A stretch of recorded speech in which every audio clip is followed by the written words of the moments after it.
The Story of Ivy Cottage by E.J. Taylor, and this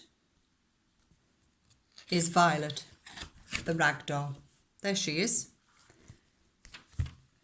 For as long as Violet can remember, she has lived with Miss Biscuit in the big white house at the top of Primrose Hill. Miss Biscuit is the nanny there. Violet Pickles is a doll, a rag doll, except she is not an ordinary rag doll. She can write and talk and has very definite ideas about how most things should be done. Her eyes are blue and she wears glasses. She has long brown hair, which is beautiful, and freckles, which she doesn't like. There she is. Over the years, Violet and Miss Biscuit have looked after many children. Miss Biscuit would take them for long walks, prepare their lunch and tuck them into bed at night. Violet would read them stories and give them very good advice. They were not always happy to hear what she had to suggest, so Violet would say, "I'm only telling you this for your own good."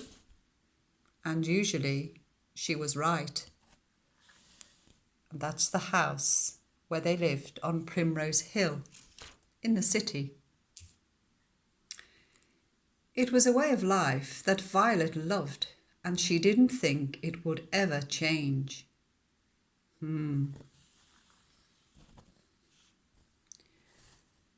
They were having tea on the porch when Miss Biscuit told Violet that they were moving to the country. Violet nearly fell off her chair. At first she laughed and said, "Oh, don't be silly. We've always lived in the city. What on earth would we do in the country?" Miss Biscuit put down her teacup and replied, "I have planned everything. We will live in the cottage that my Uncle Henry left to me. We can buy a goat and plant a vegetable garden and a strawberry patch and some flowers. The country is full of wonderful things." Violet couldn't believe her ears. Miss Biscuit got up, cleared the teacups and took the tray into the kitchen. Violet just sat in her chair for hours and stared at a fern. Oh dear. Every day whilst Miss Biscuit packed, Violet tried to persuade herself to stay. Violet tried to persuade her to stay. Every night, failing that, she cried herself to sleep.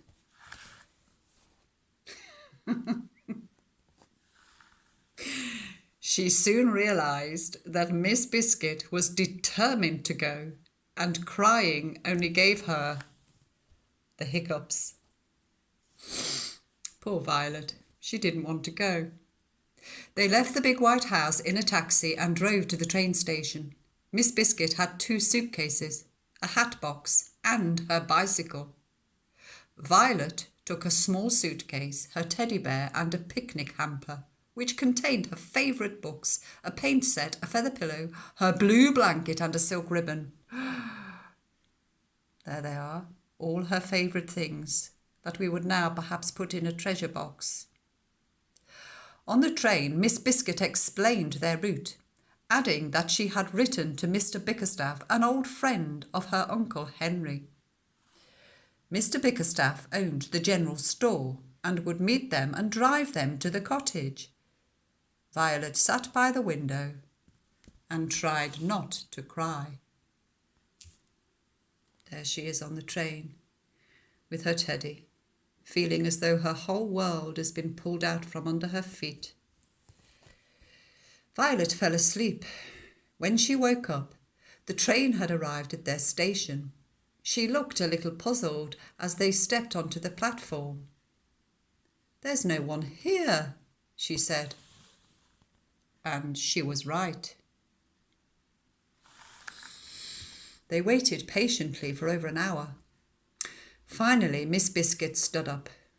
"I think we'd better get to the cottage on our own." "But we don't know the way," said Violet.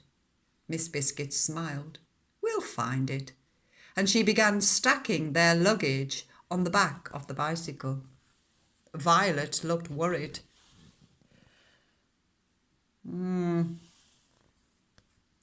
It seems like an awful lot to keep balanced, she said. We'll manage, Miss Biscuit replied. Finding the cottage is our main concern. Let's concentrate on that and let the little things take care of themselves. She sat Violet in the basket on the handlebars and off they went. And there they are.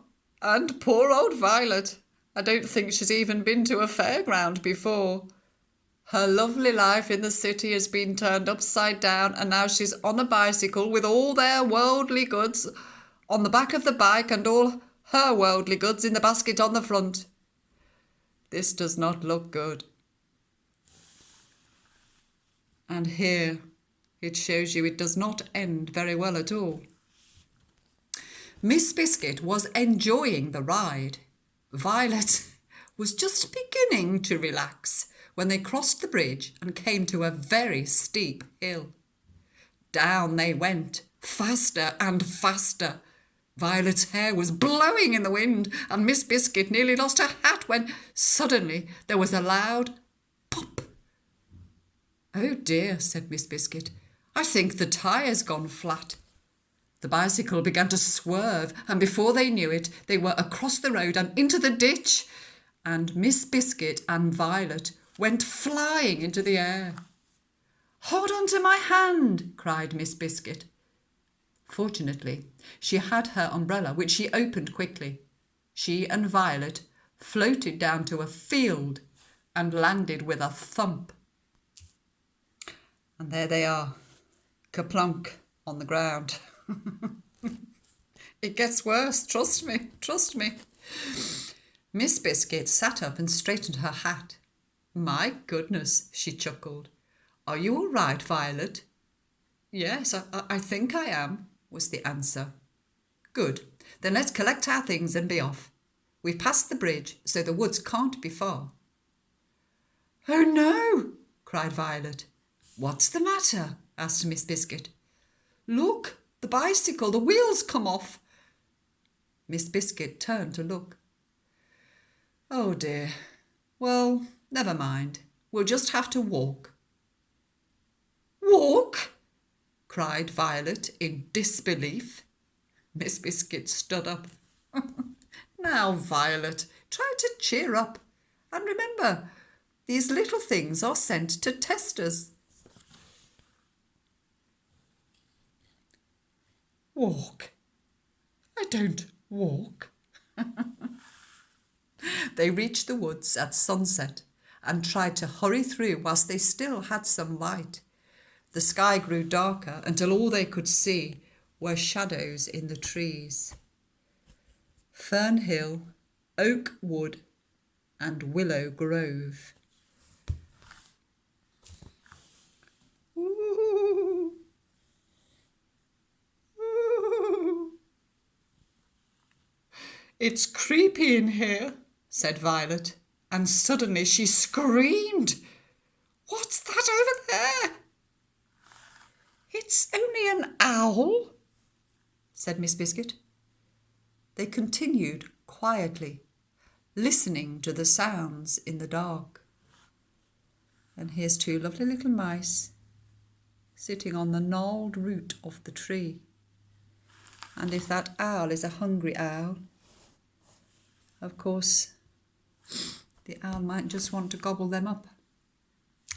And here are two little lovebirds in the tree. Now then, nearly halfway through. Miss Biscuit stopped. I can hear the river. See that stone fence? We've reached the other side of the woods. The cottage is up there, on that hill. Oh, they opened the gate and hurried up the narrow path. Oh, I can't believe it, cried Violet. We're here at last. Then she paused. Where is the cottage? I can't see anything but trees. Miss Biscuit shook her head. I don't understand. It's got to be here. Oh, it's no use searching in the dark. We'll sleep under my umbrella and have another look in the morning. Violet was horrified. Sleep on the ground? Yes, replied Miss Biscuit. We brought your blue blanket. It won't be so bad. Won't be so bad, cried Violet. I can't think of anything worse than sleeping on the ground. And at that moment, it began to rain. Ah, yes, dear children, there is always something worse. The next morning, the sun was shining and the birds were singing. However, it was the loud noises in the distance that woke them up. Bang, bang, bang! We're being attacked, cried Violet, pulling the blanket over her head. Miss Biscuit walked to the road to have a look. Pop, bang, hiss, the sounds were getting louder. Slowly, a rickety old car approached. There was another loud bang, and it stopped at the gate. Good morning. You must be Miss Biscuit. Yes, I am. You must be Mr. Bickerstaff. That's right, he smiled. Sorry I missed your train. This old contraption broke down yesterday on my way to the station. I just got it running again. Oh, don't worry, replied Miss Biscuit. We found the way here, but now we can't find the cottage. Mr. Bickerstaff laughed. I'll show you where it is. Violet, this is Mr. Bickerstaff, said Miss Biscuit. He's going to help us find the cottage. Hello, said Violet. It's kind of you to help, but I'm afraid the cottage has disappeared. Without a home, we'll be forced to go back to the city. Mr. Bickerstaff smiled. Look over there, he said, and tell me what you see. I see some trees and a lot of ivy, replied Violet. Walk very close to the ivy and look again. Well, I see more ivy and 3 brown ants. Violet waited for the ants to move and carefully peeked under an ivy leaf. Oh dear, she sighed. What is it? Asked Miss Biscuit. Bricks, said Violet, not at all pleased. That's it. You found the cottage. It's all under the ivy, cried Miss Biscuit, and she began to laugh out loud. It was right in front of us all the time. It's going to need a lot of work, said Violet. Miss Biscuit stood back to have a better look. What do you think, Mr. Bickerstaff? Well, first you'll have to cut away all the ivy. Maybe not, said Miss Biscuit. I like the ivy. Why don't we clip it round the doors and windows and leave the rest as it is? Good idea, he replied. Let's get started. In a short time, they had pulled away enough of the ivy to open the front door. It was dark inside, but Violet found a candle. Miss Biscuit discovered a large pair of scissors in the kitchen. They opened the windows and snipped away at the heavy growth of leaves covering them. Soon the inside of the cottage was filled with sunlight. Oh, it's beautiful, said Miss Biscuit. It's just as I remember it. My word, that does look beautiful. Who wouldn't want to live there? Well, I'll tell you who wouldn't want to live there. Violet, the rag doll, the city rag doll. She does not want to live there. Let's see what happens. They explored the cottage from top to bottom. There were dust and cobwebs, but everything seemed to be in working order. Mr. Bickerstaff cleaned the chimney and they built a fire. Soon every room was warm and welcoming. In a few days, it began to feel like home, although Violet insisted that her bed was uncomfortable. They were ready to start the garden when it began to rain. Violet was relieved. She didn't like getting her hands dirty, and she could catch up on some reading. It rained for days and days. "I'm very bored," Violet said at last. "There's nothing for me to do." Miss Biscuit picked up her sewing basket, a jar of old buttons, a flour sack, and a ball of red wool. "Will you excuse me for a while?" she said, and walked into the kitchen and closed the door. Violet was puzzled. Hours passed by. Violet sat by the window, watching the rain. Yes.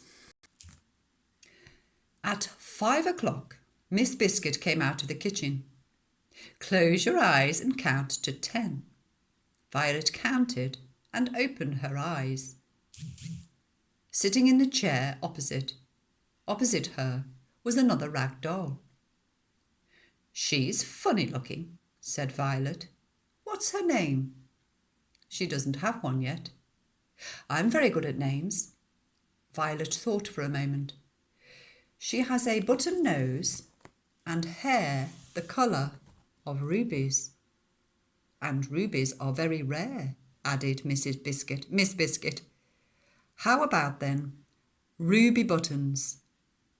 "Well, I guess she is kind of rare," said Violet. "All right, we'll call her Ruby Buttons."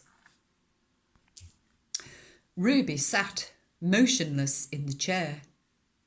"Do you think she can speak?" asked Violet. "Why don't you ask her?"